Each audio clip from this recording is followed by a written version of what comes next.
for those of us who follow Jesus Christ, it's a moment filled full of different emotions. On the one hand, we understand and we celebrate it in a place of victory, as a place of joy, because what next Sunday reminds us of and offers us is something that we can't even comprehend. And yet, as we get through to next Sunday, as we begin to look at today, where today begins to lead, as we begin to look at Palm Sunday, there's a sense of emotion, of pain, of suffering and hurt because of what we understand Christ did for us. I don't know about you, but if you ever grew up in Sunday school or if you've ever been in church a lot, there's a lot of things that we do on Palm Sunday to kind of get us ready for Friday night. In fact, we understand the story of Palm Sunday. We're going to kind of lead up into it in just a moment. But if you were ever in church, sometimes we would decorate the church in palm leaves. Anyone ever did that? Decorate the church in palm leaves, and we'd bring palm leaves in. And sometimes we would have the kids come in doing the waving palm leaves and Hosanna in the highest. And but have you ever really thought and tried to stop and say, what is it about? Here is Jesus. He's about to be crucified, and he does one of the most strange things. And I keep going over, and I've got to be honest with you, as I'm coming into Easter, the story is so evident. We know what the story is, but how do we stop and talk about it in a way that is relevant for where we are? How do we grasp something that happened 2,000 years ago in a culture that is not ours, that we kind of look at it and go, I'm not sure I fully understand. And so if you bear with me, we're going to try to explain this in a slightly different way.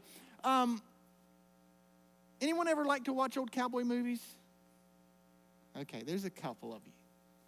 Now, the story plots are always the same. Now, Dave, I'm going to have you put the next picture up. But if you've ever seen an old Wild West movie, the plot is almost identical. It doesn't matter which one you've seen. You can basically, you mean the one where the bad guy comes into town, he takes over. Okay, how does it go? He's got the town people under duress. And all of a sudden, the good guy, he kind of shows up. And what does he do? There's a shootout, and he wins. Come on. You've seen a cowboy movie. They're all the same. It doesn't matter which one. In fact, if someone ever asks you, have you ever seen that old cowboy movie? You can say, yeah, that's the one where, and you can say the same plot, and it doesn't matter which one because that's the way it works. It's like watching a Hallmark movie. You know where it's going to go.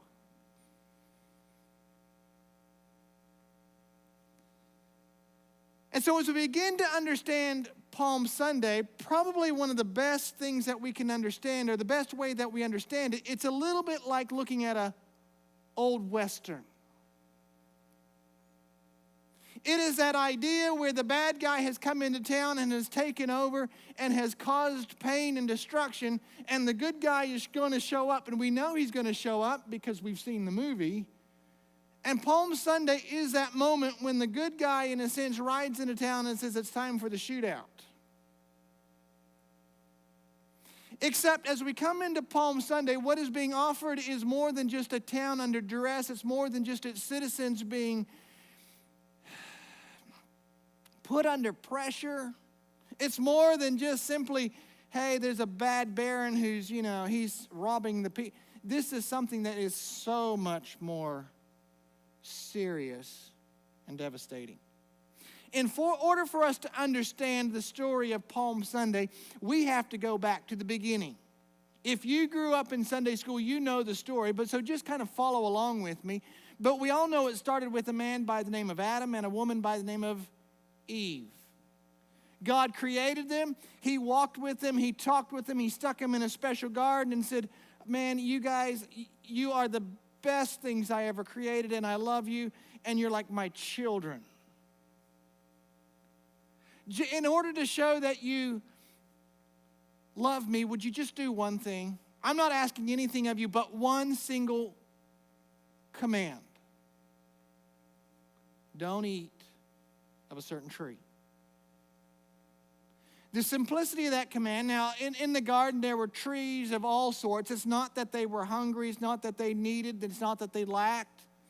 In fact, they had everything they ever wanted. And God just says, in order for you to say that you love me, would you just not eat of that tree? That's all I'm asking. But like a child, when you tell a child he cannot do something, what does he do?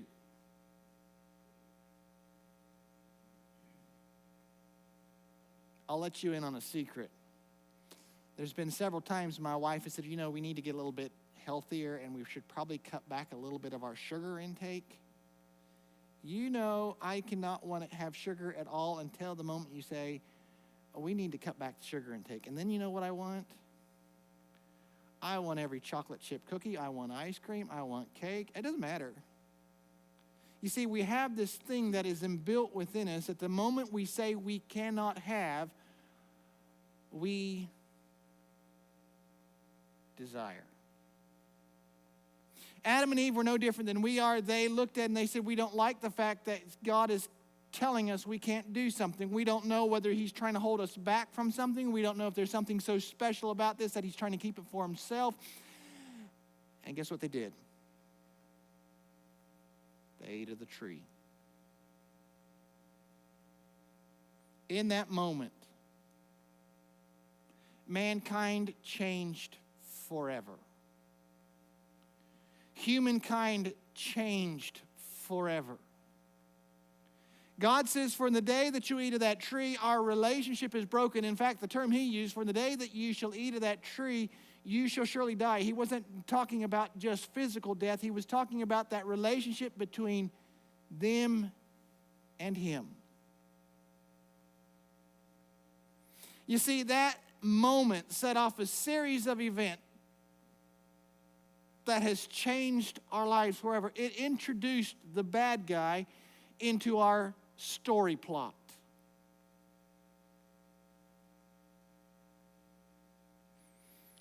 First and foremost, our relationship with God was broken, but not only that, our relationship with each other has become strained. You see, this idea that we begin to allow that we don't want someone to tell us what to do, we don't want others to get ahead before us, causes us to put ourselves in a place of position that I must be first and others must be second, and it causes us to hurt our relationship with others. We know this. Sadly, our choices, the reality of the choices that we make that are wrong, usually only lead one direction.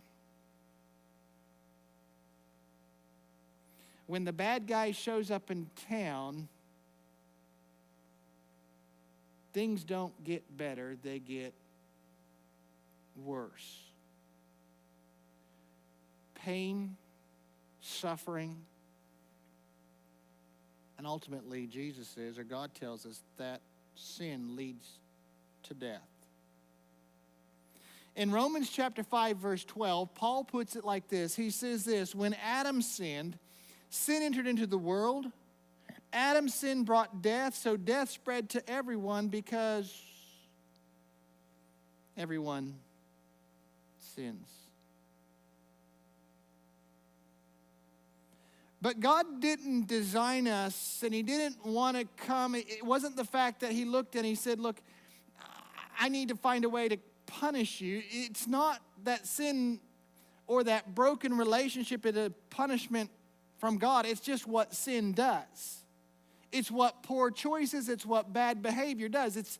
We see it in our kids. When our kids do something wrong, it's not that we go, we dislike you and we want to find something to punish you. It's that we know that bad behavior and poor choices always lead to bad outcomes. And what God began to do was he began to stop and he says, I need to find a way to bridge the gap so that I can be back in relationship with my children. In the beginning, in order to try to help bridge the gap, God gave mankind a list of rules to follow, and he also stopped and he said, and if you break the rules, here's what you can do to get it right.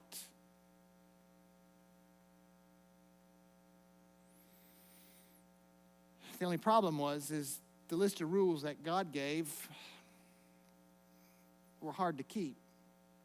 We know God is, and the word that we use in the Bible is that God is holy, or he is righteous.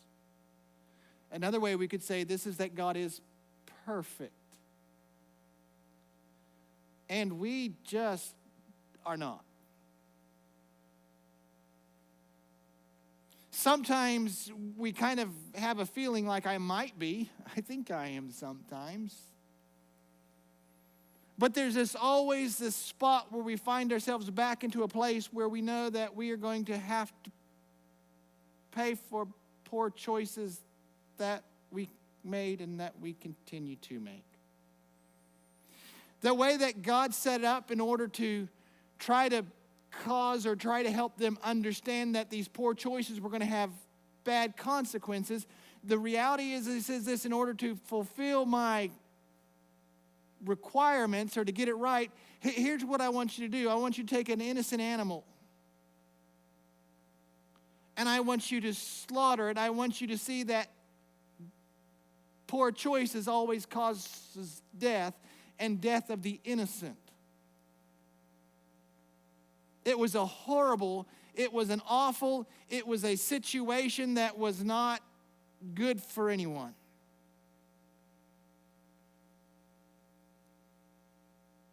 My consequences, or man's consequences back then, required the death of something that had done no wrong.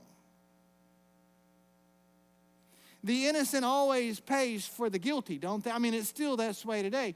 The innocent is always paying the consequences for those who do wrong. But here's the truth. God was not wanting the death of innocent animals.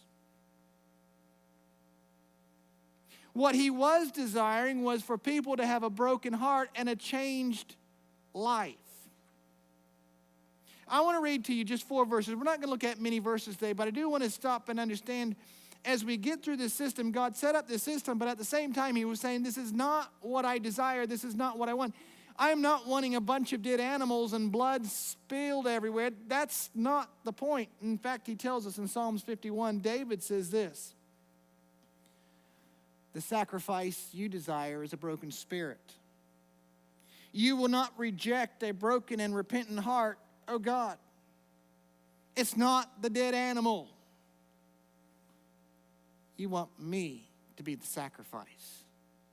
You want my heart to change. In fact, he goes on to tell us, the prophet Isaiah goes on to say this: what makes you think I want all your sacrifices, says the Lord? I am sick of your burnt offerings of rams and of fatted cattle. I get no pleasure from the blood of bulls and lambs and goats.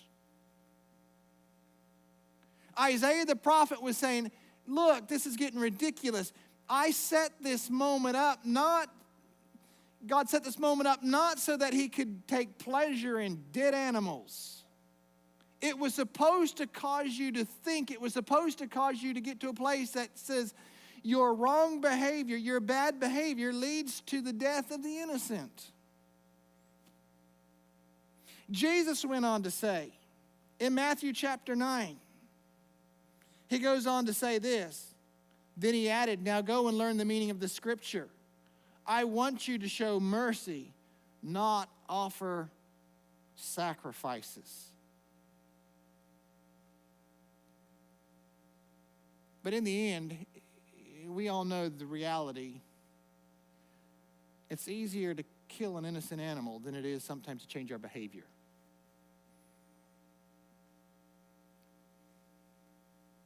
It is easier to say, well, if that's the cost, I'll pay the fine instead of change my lifestyle.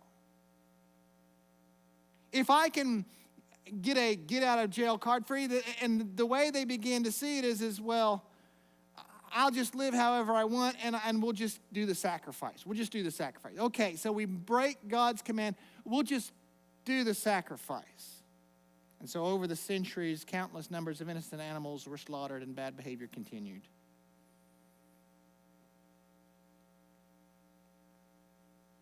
Bad behavior, like we said before, causes bad problems. It starts off as little white lies, misplaced comment. As we said before, it always leads to broken relationships. It always leads to guilty consciences. It always leads to devastated lives. We know this, and you know this. Our poor choices, our bad behavior, our sin always leads to hurt. Hurt in our lives and hurt in the lives of others. So when the right time had came, God said, it is now time to do something about it. I don't want the death of animals. That's not what I'm in it for. In fact, I want people to have a changed lives, and this is not working. And so what he does is he says it's time to come in person and to be that final sacrifice. So today we celebrate Christmas as God coming to earth. And as he grew up, he became a man, and for 3 years he ministered and he went about and he began to preach and he began to teach. And he began to say, I am the Messiah that has come to save you from that which is holding you in bondage. Now, at that time, Rome had conquered the world. Basically, Rome was the main dominant superpower, and Rome had basically taken over everywhere. And so when Jesus came saying, I've come to set you free, the only thing they could think about was, finally, someone's come to kick Rome out of our country. The only problem is that after a little while, things were not adding up the way that they thought. Jesus' disciples began to say, this is amazing. The things that you teach, the things that you say, the things that you do are beyond what we can understand. But at the same time, how are you going to deliver us? Because the people you hang out with are broken. They're devastated. These are people that cannot add anything. These are not soldiers. These are not people who have any kind of, we're talking, hey, the people you hang out with, Jesus, they're not going to get us anywhere. Not only that, instead of beginning to condemn Rome, he began to say, you know what? You need to follow your political leaders. How are you going to kick Rome out if you're not going to condemn them, and instead you're encouraging us to follow them?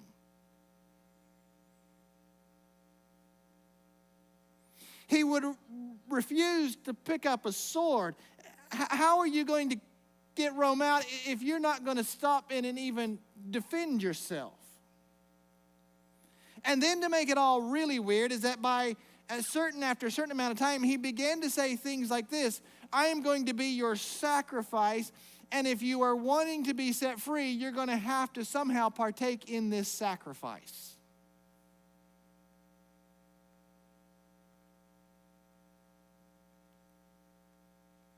On the one hand, he kept saying, I am your Messiah. But at the same time, he refused to take a throne. At the beginning of his ministry, people began to follow by the thousands. They were intrigued. They were excited. The things that he did, I mean, he was the perfect one to kick Rome out.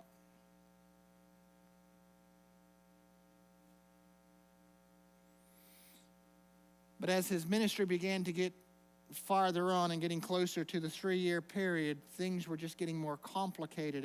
And Jesus kept saying, I didn't come to kick Rome out. I came to set you free. I came to bring you back into relationship with God.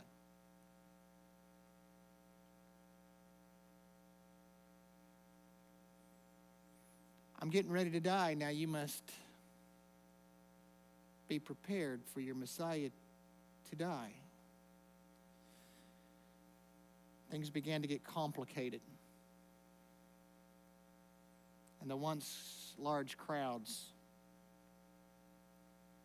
disappeared. Then came Palm Sunday. after a period of about 3 years, and we're not exactly sure quite how long. Some say a little over 3, some say 3.5, some say 2.5. We're not exactly sure. But it had gotten to a point where the religious leaders of the day had said, he's causing too much problems. He's got to go. He is too much of a distraction. People are confused. We've just got to get rid of him.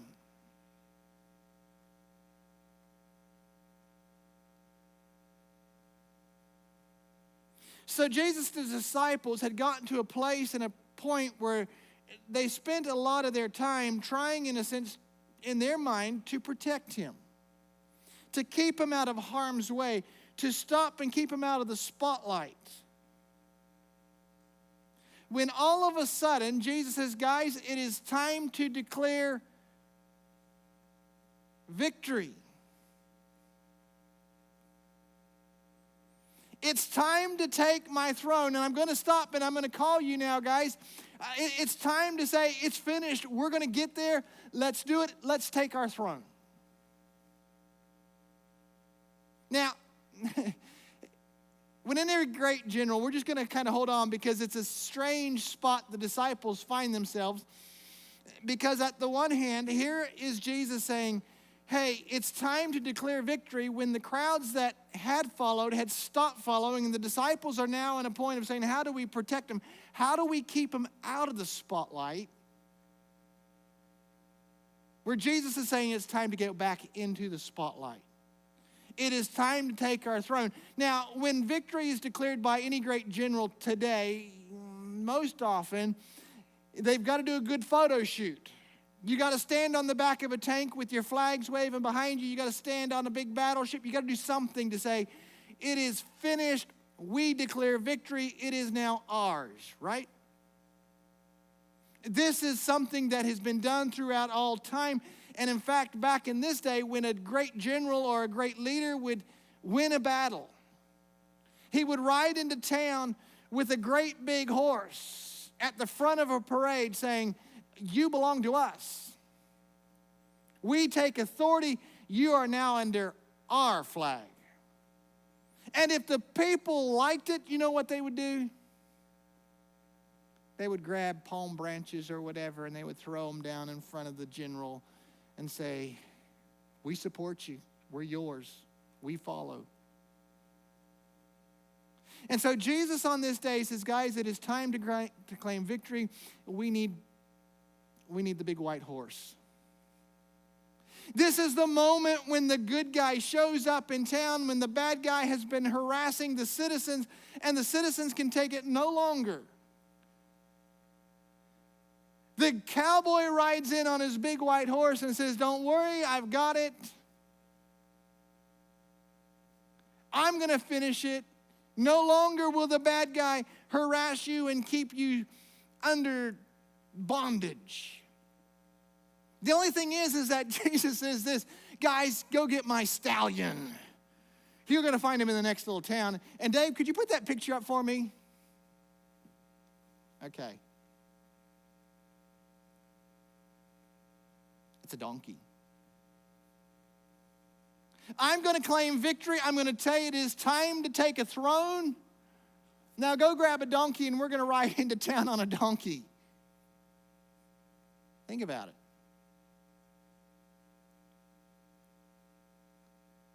Great generals, great leaders ride in on a great white horse, a sense of power and authority. Donkeys are cute. They're a little stubborn and smelly at times, but they're cute. They're little pack animals. They're cute, but they don't give you a sense of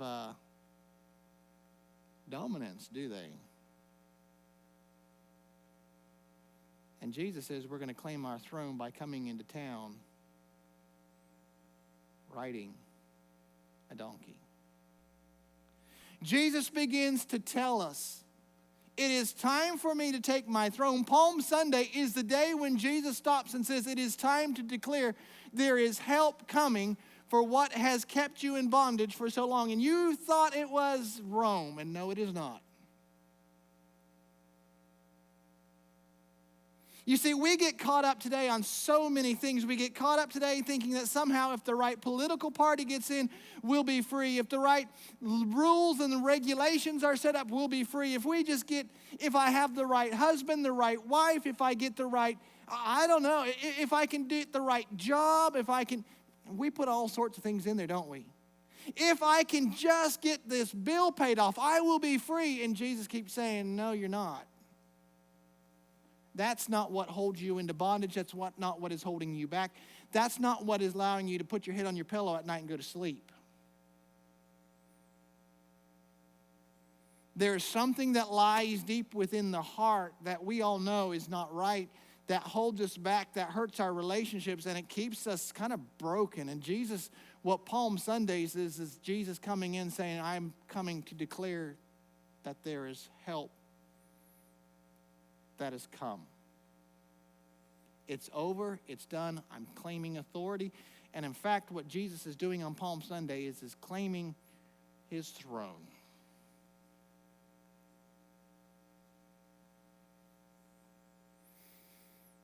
So the disciples, they head into town. They grab the little donkey. They bring it back to Jesus.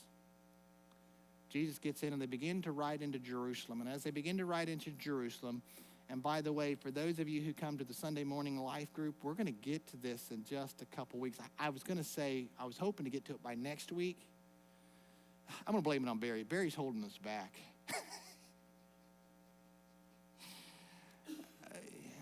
But because of an event that happened a couple weeks ago, the people are excited. There's this amazing energy that people know all about, and there's crowds that are starting to, and they get, hey, Jesus is coming into town. This is the one who fed the 5,000. This is the one who raised Lazarus. This is the one.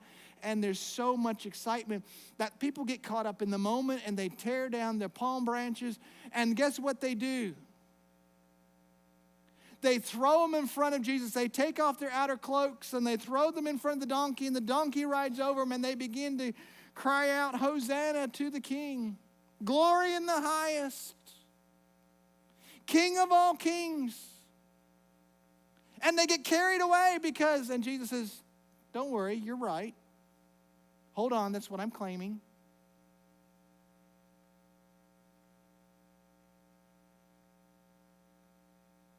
You see, that day, the disciples understood exactly what Jesus was claiming and what he was saying. He was saying, I have come to give you help and deliverance. It just wasn't the way they were expecting. I have come to claim my throne. I have come to claim my crown, only to realize that the crown was coming in just a couple days, but it wasn't a gold one. The victory over the enemy was going to be quick and swift, but it wasn't quite the way they were expecting.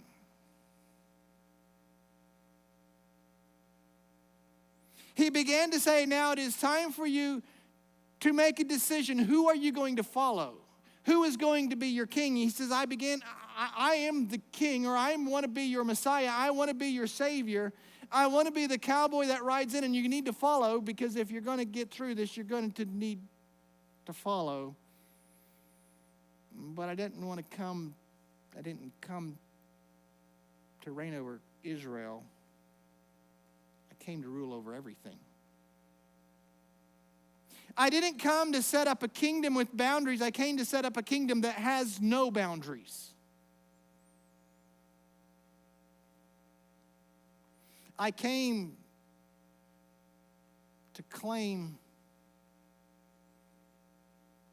your past. I've come to claim your present. I've come to claim your future.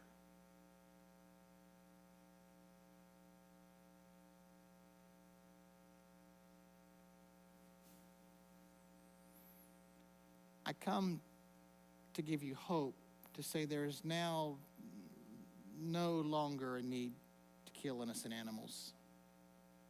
It's not enough. Instead, a need to put your hope and your trust in the only sacrifice that can save. You see, what Palm Sunday reminds us of is that Jesus was claiming help has arrived.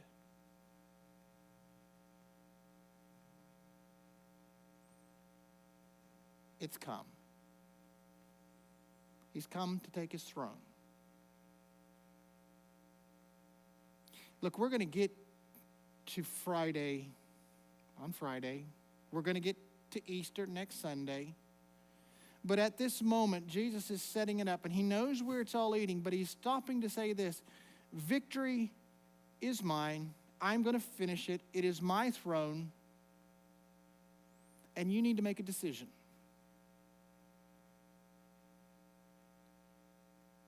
Today, we're getting ready to celebrate Easter. But as we come to this moment, here's the reality, and we all find ourselves in, is that that all of us at times in our lives find ourselves having fallen short. We've been broken. We've been hurt. Sometimes we've been hurt by others' poor choices, and sometimes we have hurt others with our poor choices. And he comes and he stops and he says this: you have a choice to make. There's help on the way. I've come to claim my throne. You want to be able to put your head on your pillow at night? You're going to have to make a decision. Are you going to continue to try to get there by just doing your own thing? Are you going to try to stop and say, we're going to claim victory by some political party? We're going to try to claim victory by getting a better job. We're going to try to get victory by, I'm going to marry the right person. I'm going to claim victory by, and we can continue to put in thing after thing after thing. And Jesus says these things will not fulfill. They will not satisfy. I come to claim victory over not just Israel, but over all. I claim it all as mine. And Jesus looks at us, and today what Palm Sunday is calling his disciples to, it calls us to. You need to make a choice. Who do you follow? Is he king? Has there been a point and a moment in your life when you say, God, I cannot do it. I am broken by myself. It is only through what you have done for me do we find help and hope. So, today as we close, we're going to get to the rest of the story coming up Friday and through next Sunday.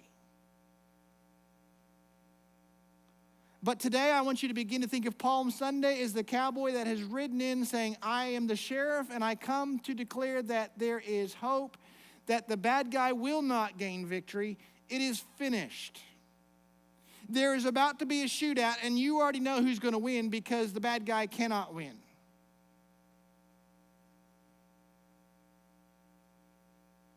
He is done. He is finished. There is hope. We have a king who has declared and has claimed